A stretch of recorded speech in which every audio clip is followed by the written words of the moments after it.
बिस्मिल्लाहिर्रहमानिर्रहीम। अस्सलाम वालेकुम स्टूडेंट्स। आज के इस वीडियो सेशन में आपको खुशामदीद। स्टूडेंट्स, आज हम क्लासिकल पोइट्री का एक इम्पॉर्टेंट पोइट डिस्कस करेंगे, सर थॉमस वॉट। स्टूडेंट्स, तकरीबन आधे घंटे की ये वीडियो जो है आपको इस पोइट की प्रिपरेशन में काफ़ी हेल्पफुल साबित होगी। और स्टूडेंट्स, आज के इस वीडियो में हम थॉमस वॉट को एज ए सोनेटियर यानी सोनेट राइटर के तौर पे डिस्कस करेंगे और उनका जो थॉमस वॉट का जो इंग्लिश पोइट्री में जो कंट्रीब्यूशन है हम उनको 5 से 6 हेडिंग्स में देखेंगे। स्टूडेंट्स, बेहतर विजिबिलिटी के लिए आप मोबाइल को रोटेशन के ऑप्शन पे लगाइए। और स्टूडेंट्स, सर थॉमस वॉट जो है 1503 में पैदा हुए और 1542 में इनकी डेथ हुई। यूं इनकी उम्र सिर्फ 39 साल थी। 39 ईयर्स के इस पोइट ने इंग्लिश सोनेट राइटिंग में या इंग्लिश पोइट्री में बहुत से नए एक्सपेरिमेंट्स किए, बहुत से नए तजर्बात किए, बहुत सी मॉडिफिकेशंस की, बहुत सी चेंजिंग्स लेके आए विलियम्स से। और यूं जो है इस पोइट को फिर इस लिहाज से इंग्लिश पोइट्री में एक बहुत बड़ा मुकाम हासिल हुआ। स्टूडेंट्स, मैं आपको बताता चलूं कि चौसर के बाद यानी जेफरी चौसर के बाद जो मोस्ट इम्पॉर्टेंट पोइट तरतीब के लिहाज से जो इंग्लिश वर्स में आता है वो यही थॉमस वॉट है। दरअसल इनके एक शागिर्द भी थे, हेनरी हावर्ड, जिन्हें हम अर्ल ऑफ सरे कहते हैं। वो भी हमारे सिलेबस में यानी एम इंग्लिश पार्ट 1 के क्लासिकल पोइट्री के पेपर में शामिल है। हम नेक्स्ट वीडियो में मैं आपको अर्ल ऑफ सरे यानी अर्ल ऑफ सरे यानी हेनरी हावर्ड पे भी आपको मैं वीडियो एक आपके लिए अपलोड करूँगा। स्टूडेंट्स, ये क्वेश्चन जो मैंने आपके लिए लिखा है ये बहुत आसान ज़बान में और बड़ा एक लॉजिक और मंतक यानी लॉजिकली मैंने इसके सेंटेंसेस जो हैं वो इनको आपके लिए तरतीब दिया है। कुछ हेडिंग्स मैंने आपके लिए बनाई है, आगे चल कर आप देखेंगे, ताकि आपको मैक्सिमम जो है फैसिलिटेशन जो है वो दी जा सके इस पोइट की प्रिपरेशन में। आइए स्टूडेंट्स, हम सर थॉमस वॉट का इंग्लिश जो पोइट्री है उसमें उनका कंट्रीब्यूशन देखते हैं और एज ए सोनेटियर यानी सोनेट राइटर के तौर पे देखते हैं। सबसे पहले मैं आपको सोनेट की डेफिनेशन स्टूडेंट्स बताता हूँ कि सोनेट होता क्या है। और आमतौर पे हमारे यहाँ लिटरेचर के स्टूडेंट्स को समटाइम्स जो है वो प्रॉब्लम होती है, वो लिटरेरी टर्म्स जो हैं वो थोड़ी सी कम उसकी तरफ तवज्जो फोकस करते हैं। तो उनको चाहिए कि एक तो वो उन लिटरेरी टर्म्स के ऊपर फोकस करें और ये सोनेट राइटिंग भी यानी सोनेट जो है ये भी एक अहम इम्पॉर्टेंट लिटरेरी डिवाइस है, एक लिटरेरी टूल है जिसको पोइट्स जो हैं वो पोइट्री में इस्तेमाल करते हैं। स्टूडेंट्स, सोनेट्स के ऊपर मैंने ये सोनेट राइटिंग के ऊपर मैंने एक पूरा पैसेज ये जो भी आपके साथ में इनिशियली जो है वो शेयर करूँगा, आप इसको ज़रा अच्छी तरह सुन लीजिए। फिर इसके बाद हम सर थॉमस वॉट का कंट्रीब्यूशन टुवर्ड्स इंग्लिश पोइट्री देखेंगे। स्टूडेंट्स, लाइन बाय लाइन जो है मैं आपको इसकी ट्रांसलेशन भी उर्दू में कर देता हूँ। Sonnet is such a piece of writing. Sonnet एक ऐसा पीस ऑफ राइटिंग होता है इन विच अ सोनेटियर जिसमें एक सोनेट लिखने वाला यूजुअली एक्सप्रेसेस आमतौर पर इजहार करता है पर्सनल फीलिंग्स, अपने ज़ाती फीलिंग्स का। लीजिए, ये बात तो अब तय हो गई कि एक सोनेट राइटर जो है वो अपने पर्सनल फीलिंग्स जो है वो शेयर करता है हमारे साथ, डिस्कस करता है, उनका इजहार करता है एक सोनेट में। यूँ सोनेट जो है ये एक पर्सनल जो फीलिंग्स हैं उनके इजहार का एक सोर्स भी बनता है, जो कि इंग्लिश पोइट्री में भी बहुत ज़्यादा फ्रिक्वेंटली इस्तेमाल होते रहे हैं। अब स्टूडेंट जो है सोनेट जो है वो एक वर्स फॉर्म में लिखी गई एक पोइम होती है। आइए देखते हैं फर्दर इसकी डेफिनेशन को, इसकी एलेबोरेशन को। Sonnet is written in verse form. This definition is also applicable to the poetry of sir Thomas Wyatt. और ये डेफिनेशन जो है सर थॉमस वॉट की इस पोइट्री के ऊपर भी एप्लीकेबल है, उसका इतलाक़ होता है। हम देखते हैं कि जो फीचर्स सोनेट्स के होते हैं वो तमाम के तमाम फीचर्स जो हैं सर थॉमस वॉट की पोइट्री में भी हमें नज़र आएंगे। Usually a sonnet consist of, और आमतौर पे एक सोनेट जो होता है वो मुश्तमिल होता है 14 लाइन्स, 14 लाइनों पर। This is also very important student. Simple ज़बान में आप समझ लीजिए कि 14 लाइनों की नज़म को, पोएम को हम सोनेट कहते हैं। और usually sonnet is divided into 2 portions, और आमतौर पे एक सोनेट जो है उसे 2 पोर्शन में तकसीम किया जाता है, 2 पोर्शन उसके बनाए जाते हैं सोनेट के। ये भी बड़ा एक इम्पॉर्टेंट पॉइंट है। आगे चल के मैं आपको बताऊँगा कि पेट्रार्चियन ट्रेडिशन के तहत यानी जो इटालियन पोइट पेट्रार्क था उसके तहत वो किस तरह से सोनेट की डिवीज़न की जाती थी और फिर सर थॉमस वॉट ने जो उसके अंदर चेंजिंग्स की हैं, जो इसके अंदर मॉडिफिकेशंस की हैं, वो किस तरह से फिर चलती है। बहरहाल सोनेट 14 लाइंस वाली ही नज़म को कहेंगे। Usually a sonnet is divided into 2 portions. आमतौर पे सोनेट जो है वो 2 पोर्शंस पर मबनी होता है। The first portion contains 8 lines, और पहले पोर्शन में आमतौर पर 8 लाइनें होती हैं। Whereas the second portion contains 6 lines, और जबकि दूसरे पोर्शन में 6 लाइनें होती हैं। यूँ ये 14 लाइन्स पर मुश्तमिल 2 बड़े स्टांजास बनते हैं। यूजली द फर्स्ट पोर्शन, और आमतौर पे जो पहला पोर्शन होता है ऑफ ए सोनेट डिस्कसेस सम और द अदर इशू, वो कोई ना कोई इशू या कोई मसला डिस्कस करता है, और जबकि एंड वाली 6 लाइनों में उस मसले का जो सलूशन है वो दिया जाता है। ये 2 बातें आप ज़हन में रख लीजिए कि पहली जो पोर्शन है, यानी जो 8 लाइनों का पोर्शन होता है, उसमें सोनेट के 8 लाइनों के पोर्शन में कोई ना कोई इशू या कोई प्रॉब्लम डिस्कस किया जाता है, और फिर where the latter portion contains the solution of that issue, और फिर उसी इशू का सलूशन जो है उन 6 लाइनों में दिया जाता है। तो यूँ ये 16 लाइनें जो हैं वो बनती हैं, 14 लाइन्स जो हैं वो बनती हैं। The second portion also draws the conclusion, और आमतौर पर सेकंड पोर्शन में कंक्लूजन भी होता है, यानी दिए गए मसले को डिस्कस करके उसका जो सलूशन दिया जाता है उसका वहाँ पे कंक्लूजन भी दिया जाता है। ये एक डिटेल्ड डेफिनेशन मैंने आपको सोनेट राइटिंग की दी है।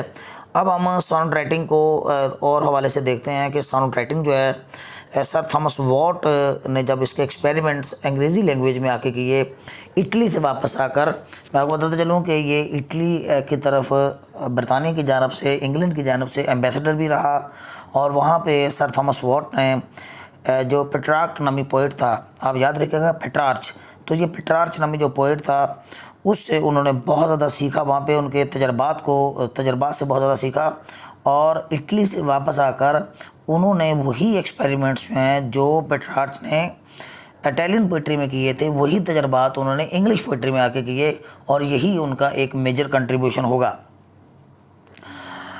आगे मैंने लिखा है we can discuss Thomas Wyatt's contribution. हम थॉमस वॉट के कंट्रीब्यूशन को देख सकते हैं इन द फॉलोइंग हेडिंग्स और पॉइंट्स, इन हेडिंग्स और पॉइंट्स के तहत। ये मैंने आपके लिए 6 हेडिंग्स बयान की हैं स्टूडेंट्स। आप पहले इनको ये इसका ब्रीफ सा व्यू ले लीजिए, फिर आपको मैं इसको बोल्ड करके आपके लिए डिस्कस कर सकता हूँ। ये स्टूडेंट्स जो है ये 5 से 6 पॉइंट्स जो हैं, ये मेजर 6 पॉइंट्स जो हैं ये थॉमस वॉट के हैं, जो कि उसके थॉमस वॉट के कंट्रीब्यूशन को, उनकी मॉडिफिकेशंस को, और इंग्लिश पोइट्री के अंदर वो जो चेंजिंग्स लेके आए थे उसके सब्जेक्ट मैटर में, और उसके अलावा उसके जो सब्जेक्ट मैटर के अलावा जो सोनेट के जो उसका जो स्ट्रक्चर था उसके अंदर जो वो चेंजिंग्स लेके आए थे, तब्दीलियाँ लेके आए थे, मॉडिफिकेशंस लेके आए थे, उनका ये पूरे का पूरा जो है ये पूरा का पूरा जो है इहाता करेगा। सो आइए हम 1 by 1 इन पॉइंट्स को डिस्कस करते हैं। आगे चल के मैंने इनके ऊपर एक एक पैसेज भी आपके लिए लिख दिया है, और साथ मैंने सर थॉमस वॉट की पोएम्स में से एग्जांपल्स दे के इसको प्रूव किया है कि किस तरह से उनका कंट्रीब्यूशन इस ख़ास पॉइंट के हवाले से रहा है।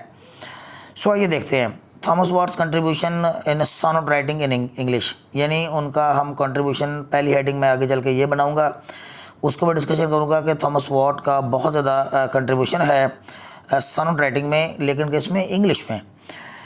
इसको दूसरा पॉइंट हम डिस्कस करेंगे Thomas Wyatt's contribution in the modification. ये वेरी इंपॉर्टेंट वर्ड होगा, मॉडिफिकेशन, चेंजिंग्स, और वो मॉडिफिकेशन लेके आए थे इन राइम स्कीम, यानी राइम स्कीम में, जो हम उर्दू में काफ़िया रदीफ कहते हैं, राइमिंग स्कीम में वो बहुत बड़ी उन्होंने मॉडिफिकेशन की, चेंजिंग्स की। इसमें मैं आपके साथ जो पेट्रार्क पोइट था उसकी जो राइमिंग स्कीम थी वो डिस्कस करेंगे, और उसके अगेंस्ट सर थॉमस वॉट जो राइमिंग स्कीम लेके आए हम उसको डिस्कस करेंगे, कंपेयर करेंगे आपस में। तीसरा जो है जो इम्पोर्टेंट पॉइंट उन्होंने जो इंग्लिश पोइट्री में डिस्कस किया, जो रूटीन से हट के, यानी वो जो कन्वेंशनल स्टाइल था उससे हट के जो उन्होंने वहाँ पे दिया, वो एंटी पेट्रार्कन था, यानी एंटी पेट्रार्कन, यानी पेट्रार्क एक पोइट था इटली का, मैं बारहा आपको बता रहा हूँ। उन्होंने जो एक्सपेरिमेंट्स किए थे, तो कई जगह पे थॉमस वॉट ने उन एक्सपेरिमेंट्स के साथ वायलेशन भी की, उनको वायलेट किया, और अंग्रेज़ी में जब उनको उन्होंने इंट्रोड्यूस करवाया तो उसके अंदर बहुत सी मॉडिफिकेशंस और बहुत सी चेंजिंग्स भी की। तो यूँ इस लिहाज से वो एक एंटी पेट्रार्क पोइट भी कहलाते हैं। चौथा पॉइंट होगा Thomas Wyatt also brought change and modification in the subject matter, यानी वो मफहूम में मैसेज कन्वे करने के हवाले से उन्होंने चेंजिंग्स कुछ की हैं, कुछ तब्दीली लेके आए। ये भी हम उनकी इस मॉडिफिकेशंस को उनकी पोएम्स का हवाला देकर डिस्कस करेंगे। इसके अलावा स्टूडेंट्स पांचवा जो पॉइंट है थॉमस वॉट का कंट्रीब्यूशन जो है वो ये है कि उन्होंने वहाँ पे पैशनेट टोन जो है वो मुतारफ़ करवाई अपनी साउंड राइटिंग में, यानी पहले पैशनेट टोन नहीं थी, जज्बात से भरा हुआ, यानी एक फीलिंग्स जो हैं वो उस तरह से लैकिंग थे अंग्रेज़ी पोइट्री में। इन्होंने इस तरह यूँ जो है इस तरह उन्होंने अंग्रेज़ी पोइट्री को एक फ़ोर्स दी, एक ताकत दी, और यूँ जो है इसके बाद आने वाले पोइट्स ने बहुत ज़्यादा इससे इस्तेफ़ादा किया, जैसा कि जॉन डन ने। अब फिर इसके बाद छठा पॉइंट डिस्कस करेंगे। Moreover the sonnets of Thomas Wyatt are highly subjective in nature, और ये भी एक बहुत बड़ा उनका कंट्रीब्यूशन है कि उन्होंने एक सब्जेक्टिव फीलिंग्स, यानी वो जो पोइट के वो जो ज़ाती फीलिंग्स होते हैं, ज़ाती जो इमोशंस होते हैं, उनका भी उन्होंने काफ़ी हद तक इजहार किया है। ये भी हम थॉमस वॉट की कुछ नज़मों से एग्जांपल्स देकर साबित करेंगे। आइए स्टूडेंट्स, हम इन 6 पॉइंट्स को, ये जो मैंने आपको 6 पॉइंट्स दिखा रहा हूँ दोबारा स्क्रीन पर, आप इन 6 पॉइंट्स को देखिए। हम इन 6 पॉइंट्स को 1 बाय 1 डिस्कस करते हैं, जिससे पूरे का पूरा जो है कंट्रीब्यूशन जो है सोनेट राइटिंग में और इंग्लिश पोइट्री में सर थॉमस वॉट का हमारे सामने आ जाएगा। आइए स्टूडेंट्स, हम इसको कदरे डिटेल के साथ थोड़ा सा देख लेते हैं। Students, it is because of the above mentioned contribution, और ये ऊपर जो 6 पॉइंट्स पर मुश्तमिल अबव मेंशन्ड यानी मंदरजा वाला जो कंट्रीब्यूशन है, Thomas what occupies an important status in English literature. यही वजह है कि थॉमस वॉट का इंग्लिश लिटरेचर में बहुत बड़ा मुकाम है। इवन तो अगरचे हम देखते हैं कि कुछ लिमिटेशंस भी हैं थॉमस वॉट की रही हैं, लेकिन इसके बावजूद जो है उनका बहुत मुकाम बुलंद हुआ। इस लिहाज से देखते हैं इसको। Even though sir Thomas what lacked artistic qualities, अगरचे उनके यहाँ आर्टिस्टिक क्वालिटीज़ की कमी थी इन पोइट्री में, but his poetry was full of emotions and feelings, लेकिन उनकी शायरी इमोशंस और फीलिंग से भरी हुई है। His art and work prove to be very useful for the later Elizabethan poets, और ये एलिज़ाबेथन पोइट थे, एलिज़ाबेथ ए से बिलोंग करते थे, और इसके बाद आने वाले जो एलिज़ाबेथन पोइट्स थे उन्होंने इससे बहुत ज़्यादा इस्तेफ़ादा किया। इनफैक्ट बोथ थॉमस वॉट, दरअसल थॉमस वॉट भी और उनके शागिर्द हेनरी हावर्ड, यानी जिसको मैंने अर्ल ऑफ सरे भी आपको बताया था, जो कि हमारे एम इंग्लिश के सिलेबस में भी शामिल है, इसकी भी 4 पोएम्स जो हमारे सिलेबस में शामिल हैं, वर मच इम्प्रेस्ड, वो बहुत ज़्यादा मुतासिर थे by the artistic qualities of Petrarch, और वो पेट्रार्क की, यानी ये पेट्रार्क जो है, ये मैंने आपको बारहा बताया कि ये एक इटालियन पोइट थे, उनसे इन्होंने बहुत कुछ सीखा इटली में, उसके वर्क को देखकर, उनके काम को देखकर, उनकी लिटरेरी जो है सर्विसेज को देखकर वो बहुत ज़्यादा मुतासर हुए, और यही तजर्बात उन्होंने वापस आकर इंग्लैंड में अंग्रेज़ी ज़बान में किए। फर्दर देखते हैं।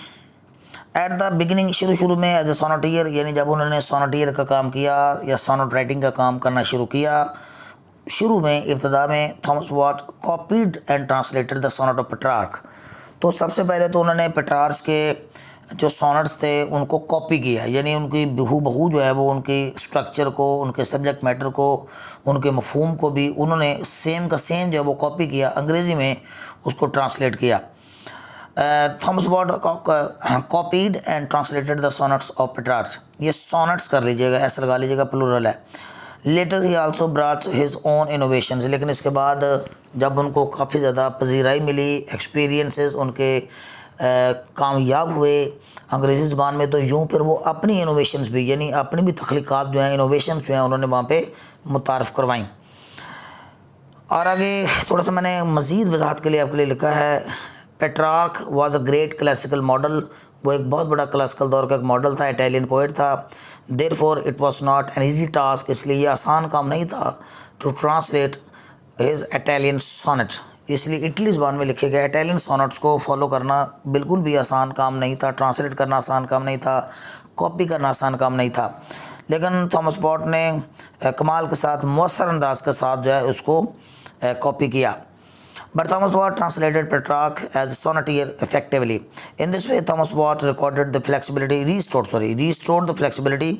यूँ उन्होंने इसकी जो लचक थी अंग्रेज़ी लैंग्वेज में, उस लचक को बहाल किया। इससे पहले चौसर ने ये काम किया था, उन्होंने फ्लेक्सिबिलिटी जो है वो अंग्रेज़ी लैंग्वेज के अंदर पैदा की थी, लेकिन इसके बाद एक गैप्स आ गया था। उस गैप को फिर ब्रिज अप किया सर थॉमस वॉट ने। इन दिस वे, ये लफ्ज़ in this way Thomas Wyatt restored, Thomas Wyatt ने बहाल कर दी the flexibility of English language, अंग्रेज़ी ज़ुबान की फ्लेक्सिबिलिटी को। It is an important point to be kept in mind, और ये एक अहम पॉइंट है जो कि जहन में रखना है, आप भी जहन में रखिएगा।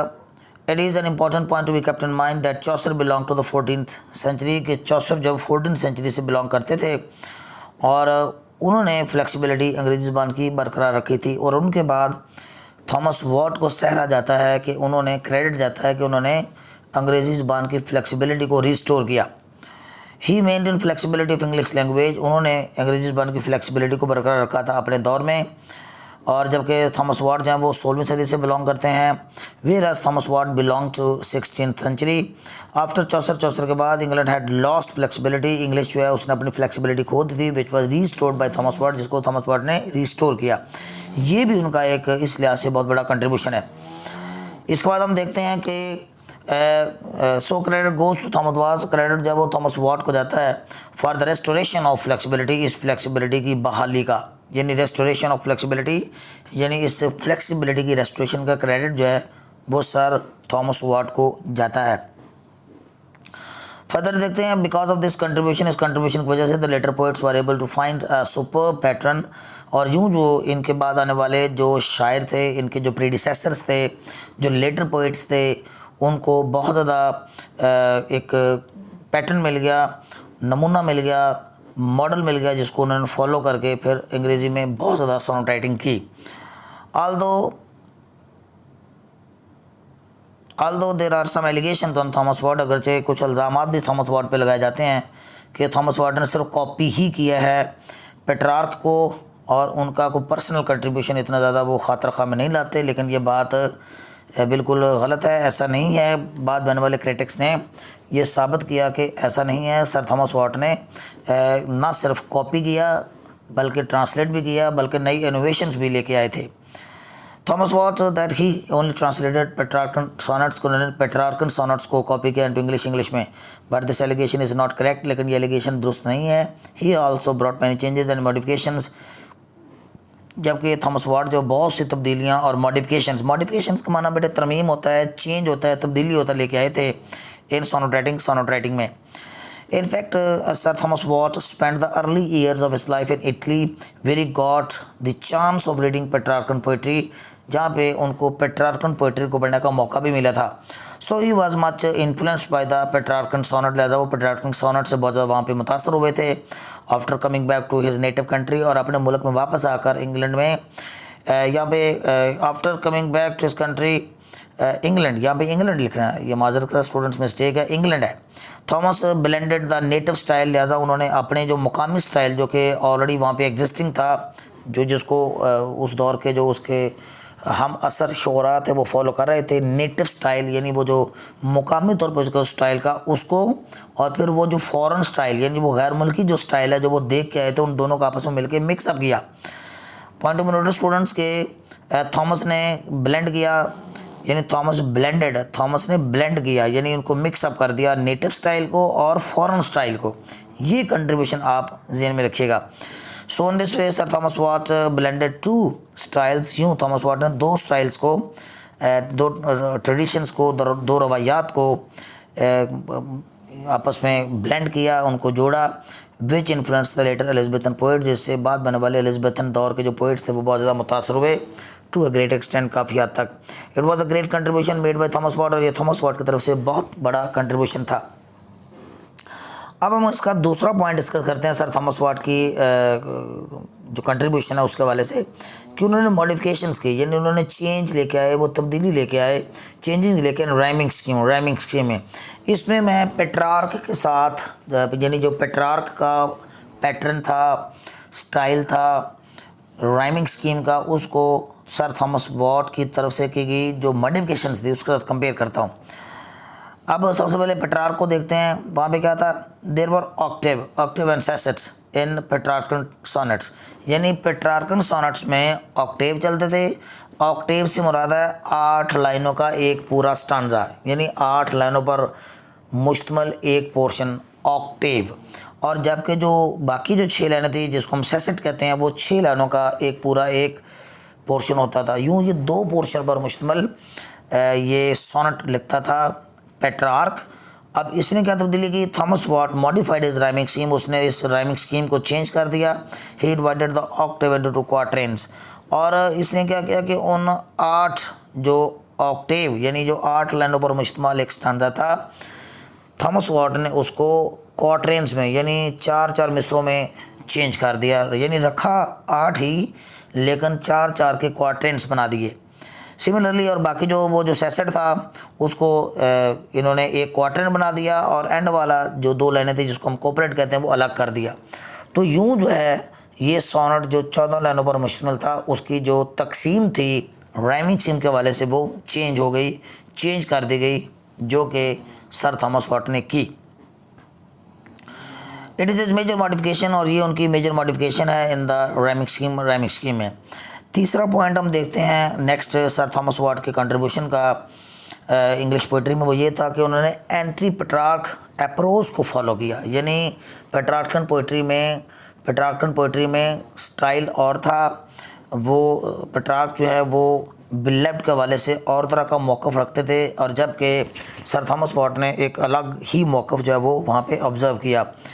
आइए देखते हैं अकॉर्डिंग टू पेट्रार्कन अप्रोच के मुताबिक, यानी पेट्रार्कन तरीक़ाकार के मुताबिक, the lover always pleaded the beloved, यानी उसकी पोएम्स हम देखते हैं कि आशिक जो है वो हमेशा जो है वो मिन्नतें और तरले और इल्तिजाएं करता नज़र आता था अपने महबूब की। रिक्वेस्टेड और रिक्वेस्ट करता था, एंड इम्प्लोर्ड द बिलव्ड, और महबूब के साथ वो जब भी वो पेश आता तो बड़ी मरवत से पेश आता और तरले करता हुआ और समाजत करता हुआ, मेहनत करता हुआ नज़र आता था। जबकि सर थॉमस वॉट ने इस स्टांस को, इस टोन को चेंज कर दिया, और यूं वो एक एंटी पेट्रार्क अप्रोच लाने वाले बने। और ये देखते हैं पेट्रार्क में ये भी था कि the lover respected and honoured the beloved, कि आशिक का काम यही था कि वो उन पोइम्स में, यानी मोहब्बत की वो जो लव पोइम्स लिखी जाती थी, उन पोइम्स में लवर जो है वो हमेशा ऑनर करता हुआ नज़र आए किसकी, बिलव्ड की, to the level of spirituality, इस हद तक जिस हद तक स्पिरिचुअलिटी होती है। द लवर नेवर ऑब्जेक्टेड, और लवर जो है उसको इजाज़त नहीं थी कि वो एतराज़ करे अपने क्रूअल एटीट्यूड पर, किसके, अपने महबूब के, यानी वो महबूब के क्रूअल एटीट्यूड पे, ज़ालिम रवैये पर वो ऑब्जेक्शन करता हुआ नज़र नहीं आता था। ये तो बहरहाल एक पेट्रार्कन ट्रेडिशन थी, पेट्रार्कन अप्रोच थी पोइट्री के अंदर, लेकिन सर थॉमस वॉट ने इसको चेंज कर दिया और बहुत सी ऐसी नज़में लिखी हैं जिसमें उन्होंने महबूब के जुल्म का बाकायदा, या महबूब की तरफ से की गई ज़्यादती का बाकायदा जब वो हिसाब मांगा है कि वो इसको एक्सप्लेन करे कि उसने ऐसा क्यों किया है। तो यूँ उसने उसकी जो टोन है वो चेंज कर दी उन पोएम्स की। बट थॉमस वॉट वायलेटेड इस ट्रेडिशन एंड साउंड राइटिंग, लेकिन अपनी साउंड राइटिंग में, इंग्लिश साउंड राइटिंग में उन्होंने इस ट्रेडिशन को वायलेट किया, चेंज कर दिया।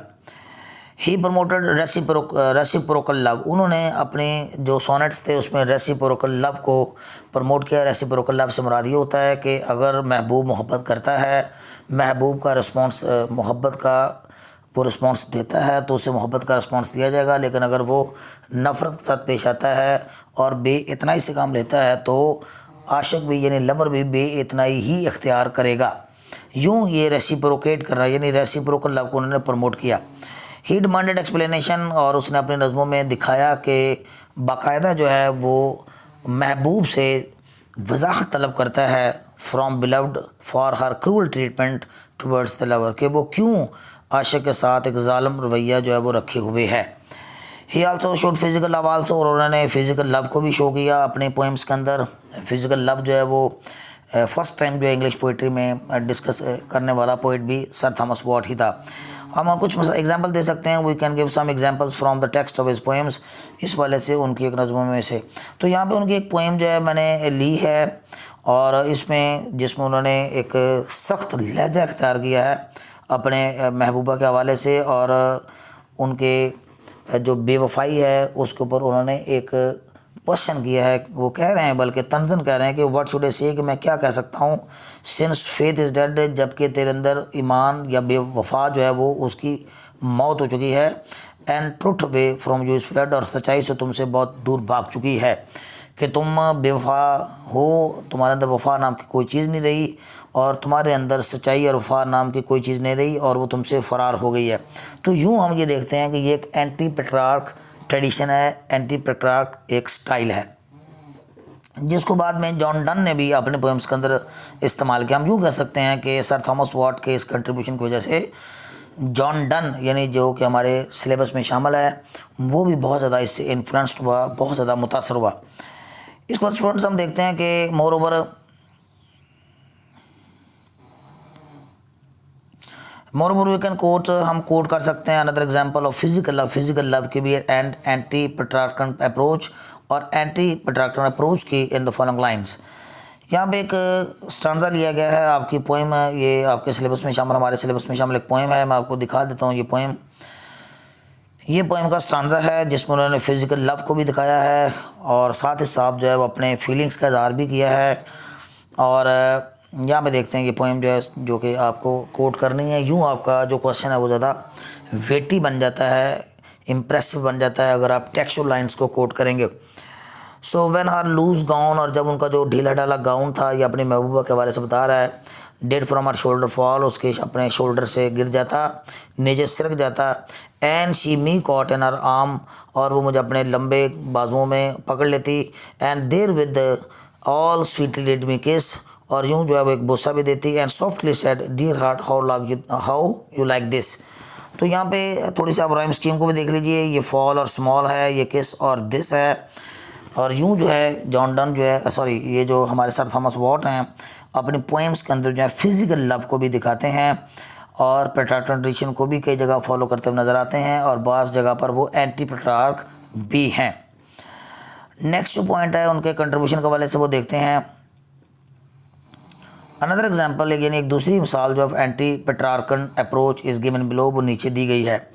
यहाँ पे इनकी एक बड़ी मशहूर नज़म है, हमारे सिलेबस में शामिल है। इसमें वो अपनी महबूबा से बरह रास्त मुखातब हैं और उससे जवाब तलब करते हैं, और स्ट्रेट फारवर्ड आंसर मांग रहे हैं कि अगर तुम मुझसे मोहब्बत नहीं करती हो, अगर करती हो तो फिर भी बताओ, अगर नहीं करती हो तो फिर भी बताओ। थोड़ा सा आपको ट्रांसलेट कर देता हूँ। मैडम विदाउटन मैनी वर्ड्स, विदाउटन, ये विदाउटन लफ्ज़ है, विदाउटन मैनी वर्ड्स, ज़्यादा लफ्ज़ों के बगैर बताओ, once I am sure you will, and now if you will then leave your birds. यानी वो उससे पूछ रहा है कि तुम मुझे बताओ कि अगर तुम मुझसे मोहब्बत करती हो तो ठीक है, अगर नहीं करती तो मुझे स्ट्रेट फारवर्ड में बताओ, और ये अपनी जो ड्रामेबाजी है ये इसको ख़त्म करो। तो यूँ जो है जॉन, ये जो सर थॉमस वॉट हैं, अपनी नज़मों में एंटी पेट्रार्कन टोन भी देते हुए नज़र आते हैं।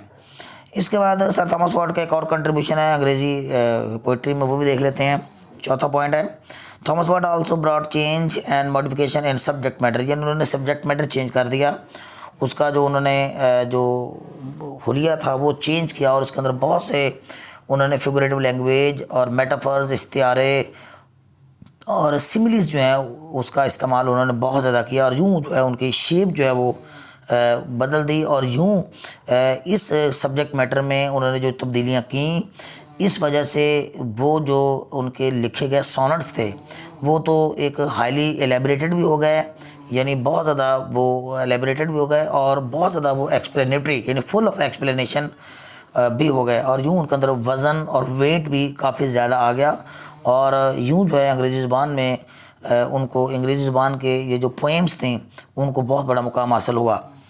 सो इन पेट्रार्क में there was the only subject of love, एक सिर्फ लव का सब्जेक्ट था to be discussed, but Thomas Wyatt also discuss some other subjects in her lyrics. तो उन्होंने अपने लिरिक्स में, ये इन हिज लिरिक्स है, इन हिज लिरिक्स यानी अपने लिरिक्स में, अपने गीतों में उन्होंने बहुत से और भी मौज़ूआत मुतारफ़ कराए, और उन्होंने, मैंने आपको बताया कि फिगरेटिव लैंग्वेज जिसे हम इस्तियारे और मेटाफोरिकल लैंग्वेज कहते हैं या फिगरेटिव लैंग्वेज कहते हैं, सिमिलीज का यूज़ करते हैं, वो भी एक्सेसिवली किया। He use metaphorical language and figurative language also. इसके बाद हम पाँचवें पॉइंट में देखते हैं सर थॉमस वॉट का जो एक और कंट्रीब्यूशन है, वो ये है कि उन्होंने पैशनेट टोन को, ये मैं शुरू में भी आपको बता चुका हूँ कि उन्होंने बड़ी जज्बात भरी जो टोन थी, पैशनेट टोन को उन्होंने मुतारफ़ करवाया। इससे पहले पैशनेट टोन जो है वो अंग्रेज़ी जो पोइट्री है उसके अंदर इस्तेमाल नहीं की जाती थी, लेकिन सर थॉमस वॉट ने इस तरह के सेंटेंसेस लिखे कि जिनसे जो टोन है यानी पैशनेट टोन जो है वो रिफ्लेक्ट होती थी। So blending of passion and thought, लिहाजा जो पैशन और थॉट की ब्लेंडिंग थी in sonnet is also the contribution, ये भी उनका एक कंट्रीब्यूशन। फॉर एग्जांपल, मिसाल के तौर पर उनकी एक पोएम है, इज़ इट पॉसिबल, कि क्या ऐसा भी मुमकिन है, यानी इसमें ये पोएम हमारे सिलेबस में शामिल है। आप इसकी टेक्सचुअल लाइंस को जाके देखेंगे तो आपको अंदाज़ा होगा कि इसमें उन्होंने काफ़ी ज़्यादा बड़े पैशनेट अंदाज के साथ सवाल किया कि क्या ऐसा भी होता है कि दैट सो हाई डिबेट के कि इतनी बहुत ज़्यादा गुफ्तगू यानी हाई डिबेट का हमल जो हमारा एक लव था जिसके ऊपर बहुत ज़्यादा डिबेट्स हुई, बहुत ज़्यादा बातें हुई, इतनी जल्दी जो वो क्या ख़त्म हो जाएगा। सो शार्प सो शोर एंड ऑफ सच रेट, ये देखें ये किस कदर जो है उन्होंने पैशंस का इस्तेमाल इसके अंदर किया है। शुड एंड सो सोन, इतनी जल्दी ख़त्म हो जाएगा। And was began so late, जो कि जिसको शुरू होने में इतना टाइम लगा, यानी मोहब्बत ऐसी जिसको शुरू होने में इतना टाइम लगा, क्या वो इतनी जल्दी ख़त्म हो जाएगी। तो यहाँ पे हम देखते हैं कि किस तरह से उन्होंने जो है वो अपनी पोइट्री को पैशनेट यानी पैशंस से भरपूर किया। इसके बाद आखिरी कंट्रीब्यूशन है सर थॉमस वॉट का, वो भी आपको बता दूं कि सर थॉमस वॉट ने हाईली सब्जेक्टिव नेचर जो है वो उन्होंने सोनेट्स लिखे, और हाईली सब्जेक्टिव से मुराद ये है कि अपने ज़ाती ज़िंदगी से मतलब यानी अपने ज़िंदगी में जो उनको ऑब्जर्वेशंस हुई, जो अपनी ज़िंदगी में उनके साथ जो एक्सपीरियंसेस हुए और जिन हालात का उनको सामना हुआ, उन हालात का भी उन्होंने ज़िक्र करना शुरू किया। इससे पहले अंग्रेज़ी सोनेट्स में या अंग्रेज़ी पोइट्री में ऑटोबायोग्राफिकल एलिमेंट जो है वो नहीं होता था। ही शोज़ हिज पर्सनल फीलिंग्स, और वो अपने पर्सनल फीलिंग्स को भी दिखाता है इन सोनेट्स, अपने सोनेट्स में। हिज थीम्स आर सब्जेक्टिव, लिहाजा उनके सब्जेक्टिव में वो ज़ाती नोयत के हैं। It means that he addresses his wife, वो अपनी बीवी से भी मुखातब होते हैं अपनी बहुत सी नज़मों में, in most of his poems अपनी बहुत सी नज़मों में। So we see a strong autobiographical element, लिहाजा हमें एक स्ट्रॉन्ग ऑटोबायोग्राफिकल यानी ज़ाती ज़िंदगी से मुतल्लिक़ एक अंसर नज़र आता है इन सोनेट्स, सर थॉमस वॉट के सोनेट्स में। और बताते चलें स्टूडेंट्स के हिज वाइफ एने बोलेन जो थी, एने बोलेन उसने धोखा किया था सर थॉमस वॉट के साथ, और उसने किंग हेनरी के साथ शादी रचा ली थी। Had betrayed him and she married king Henry after betraying sir Thomas Wyatt. तो इस वाले से वो काफ़ी ज़्यादा उन्होंने अपने पर्सनल जो फीलिंग्स थे या जो पैशनेट जो हो गए वो, और इस हवाले से उन्होंने इसका जज्बात का इज़हार जो है अपनी इस नज़म में जैसा कि किया है। ये इनकी बहुत एक मशहूर नज़म है, आप इस नज़म को ध्यान से देखिएगा। वेरी इंपॉर्टेंट पोएम हमारे सिलेबस में शामिल भी है, और ये पोएम का नाम है the lovers showed how he is for second. और लवर बताता है यानी आशिक बताता है कि किस तरह से उसे छोड़ दिया गया। तो जिस तरह से एने बोलेन ने उसके साथ धोखा किया, उनको बीट्रे किया, तो इसका इज़हार जो है वो इन अल्फाज में करते हैं कि दे फ्ली फ्रॉम मी, क्या वो मुझसे दूर भागते हैं। That sometime did me seek, जो कभी मेरी तलाश में रहते थे।